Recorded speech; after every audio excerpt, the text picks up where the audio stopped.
3700 mètres carrés. À Caen, le SITC double sa surface initiale.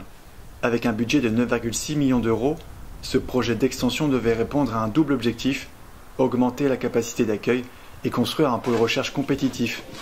Pour respecter les délais, les architectes se sont tournés naturellement vers un matériau facile à mettre en œuvre, le béton. On a été assez libre du choix des matériaux à mettre en place, et on a effectivement travaillé sur cet objectif délai à travers des matériaux faciles à mettre en œuvre, possibilité de préfabrication. C'est vrai que tout naturellement on s'est tourné aussi vers le béton.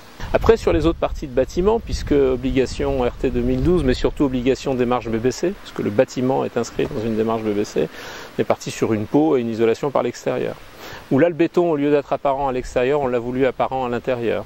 Et pour cette double peau, on a soit utilisé des bardages simples, genre stratifiés en résine, soit du zinc. Le BIM, ou maquette numérique, le SITC le dispense déjà.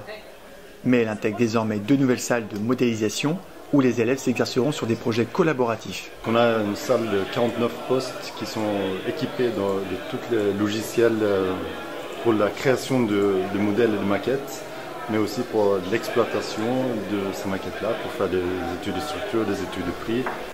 Au-delà des salles de cours, l'établissement normand s'est doté d'un pôle recherche ultra moderne.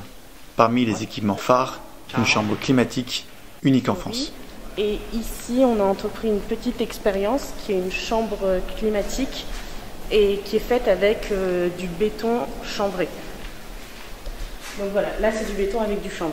L'idée, c'est que le béton avec du chanvre est censé servir à faire des murs dans des bâtiments de tous les jours et parfaitement isolé, que ce soit en température ou même au niveau de tout ce qui est humidité, etc.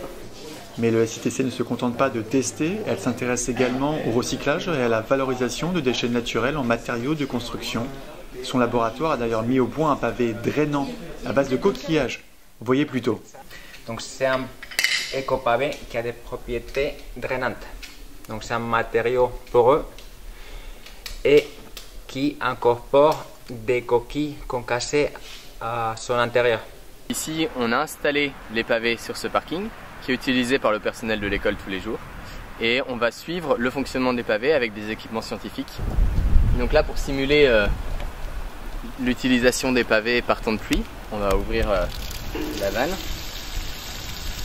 et donc en fait on voit tout de suite une de leurs propriétés les plus intéressantes, qui est de laisser passer l'eau grâce à leur porosité. L'eau va s'infiltrer instantanément au sein des pavés et dans la structure qui est installée en dessous. Avec ce projet expérimental cofinancé par l'Union européenne, le SITC entend contribuer efficacement à la gestion des eaux pluviales en milieu urbain, un véritable enjeu territorial et national.